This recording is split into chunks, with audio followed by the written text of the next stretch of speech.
मेरा एक ही सवाल है, मेरा एक ही सवाल है। हिंदुत्व पे अमल करने वाली जमातें शिवसेना, भारतीय जनता पार्टी, सही है ना?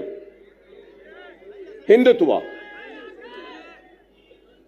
अब हिंदुत्व की आइडियोलॉजी पे कायम रहने वाली शिवसेना के दो टुकड़े हो गए दो टुकड़े। आइडियोलॉजी तो दोनों की है एक ही। अब सवाल यह है कि कांग्रेस ने उद्धव ठाकरे से इत्तेहाद किया, पवार ने उद्धव ठाकरे से इत्तेहाद किया और एक तीन पार्टियों का एक गुट बना। तो मैं ये पूछना चाहता हूं, उद्धव ठाकरे जी, क्या आप हिंदुत्व का सबक राहुल और प्रियंका गांधी को पढ़ाने में कामयाब हो गए या नहीं हुए?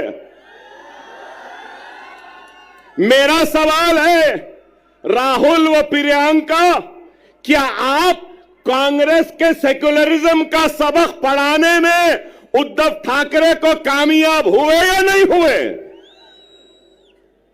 फिर मेरा सवाल है, शरद पवार साहब, क्या आप सेक्युलरिज्म का या आपकी जो भी आइडियोलॉजी है उसका सबक उद्धव ठाकरे और उस सेना को पढ़ाने में कामयाब हुए, या उद्धव ठाकरे हिंदुत्व का सबक पढ़ाने में आपको कामयाब हुए?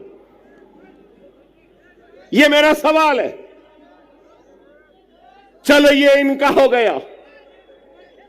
तो अब दूसरी तरफ अब हम देखते हैं कि अजीत पवार, तो मैं पूछना चाहता हूं कि अजीत पवार शिंदे के सबक को पढ़ लिए, समझ लिए, या शिंदे ने पवार को नया सबक पढ़ाया, नया सिखाया, या फिर बीजेपी ने अजीत पवार और शिंदे को सबक पढ़ा दिया, या फिर अजीत पवार ने अपने करप्शन का सबक मोदी को और योगी को पढ़ा दिया, वो समझ गए? बताओ क्या है? कहां है आइडियोलॉजी? कहां है बुनियादी उसूल? अरे इनके पास कोई बुनियादी उसूल नहीं, कोई आइडियोलॉजी नहीं। अगर कुछ चाहिए तो इनको इख्तिदार चाहिए, इनको गद्दी चाहिए, इनको तख्त चाहिए। लेकिन हम क्या समझते हैं? जो लोग ये समझ रहे हैं कि मजलिस इत्तेहादुल मुस्लिमीन वो इम्तियाज जलील औरंगाबाद से नाकाम हो गए और वो कामयाब हो गए, तो उन अहमकों को, उन नादानों को, उन नासमझों को ये कहना चाहता हूं, मजलिस इत्तेहादुल मुस्लिमीन वो है जो दिलों को फतेह करती है। हकीकी फातेह वो नहीं जो जीते और जमीन को फतेह कर ले। हकीकी फातेह वो होता है जो दिलों को जीतता है और दिलों को फतेह करता है। हमारा काम दिलों को जीतना है, दिलों को फतेह करना है। हमारा काम इख्तिदार के कुर्सियों पर बैठकर मजे लूटना नहीं है। हम सच्चे दिल से, सदके दिल से अवाम की तर्जुमानी करते हैं, उनके मसाइल को उठाते हैं, चाहे ऐवान पार्लियामेंट हो या ऐवान असेंबली हो। मजलिस इत्तेहादुल मुस्लिमीन मसाइल को उठा रही है। मजलिस इत्तेहादुल मुस्लिमीन बेशक मुसलमानों की आवाज बनती है, मुसलमानों के मसाइल को उठाती है, लेकिन उसके साथ हर मजलूम की आवाज भी बनती है, दलितों की भी आवाज बनती है, तो हर किसी की आवाज बनती है, बैकवर्ड क्लास की बनती है, ओबीसी की बनती है, मराठा समाज की बनती है, तो हर समाज की आवाज बनती है। बेशक अकबरुद्दीन ओवैसी मुसलमान है, मैं ला इलाहा इल्लल्लाह मुहम्मदुर रसूलुल्लाह कलमा पढ़ने वाला मुसलमान हूं। मुझे नाज है मुसलमान होने पर, तो मुझे फख्र है हिंदुस्तानी होने पर। मैं फख्र से कहता हूं कि मैं हिंदुस्तानी हूं। हम हर एक के मसाइल उठाते, यहां पे बैठे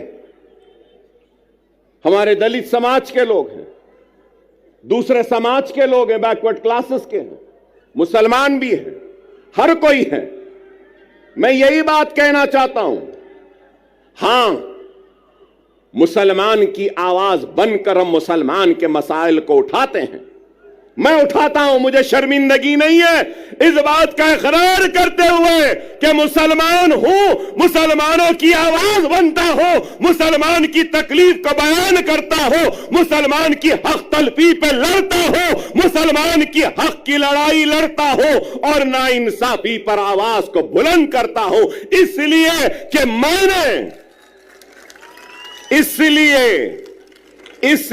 कि मैंने दस्तूर पर हल्फ लिया है, बहैसियत रुकने असेंबली अवामी नुमाइंदे मेरी जिम्मेदारी है कि मैं सबसे पीछे वाले को आगे लाऊं, पिछड़े हुए को ताकत दूं, कमजोर को खुवत दूं और जो आखिरी में है उसको आगे बढ़ाऊं।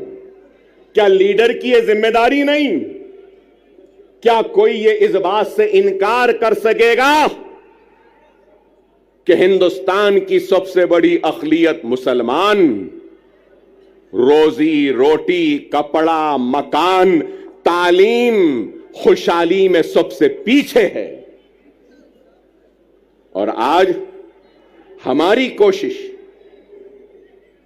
वो पीछे जो मुसलमान है उसको आगे लाएं, हमारी कोशिश वो पिछड़ा हुआ मुसलमान उसको आगे लाएं।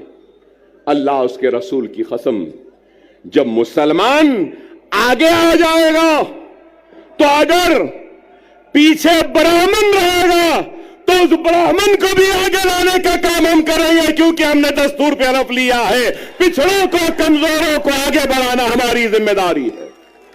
ये हमारी सोच है। लेकिन हमारी सोच को मीडिया हाउसेस, अभी इम्तियाज जलील साहब ने मुझसे कहा कि इनके साथ साथ वो आपके दोस्त आए हैं, तो ये हमारे दोस्त हमको बताते हैं कि हम कम्युनल हैं, हमको बताते हैं कि हम भड़काऊ भाषण देते हैं। भड़काऊ नहीं देते, हम हक बयान करते हैं। वो अलग बात है कि हमारी हक बयानी का जवाब इनके पास नहीं होता तो उसको भड़काऊ बना देते हैं।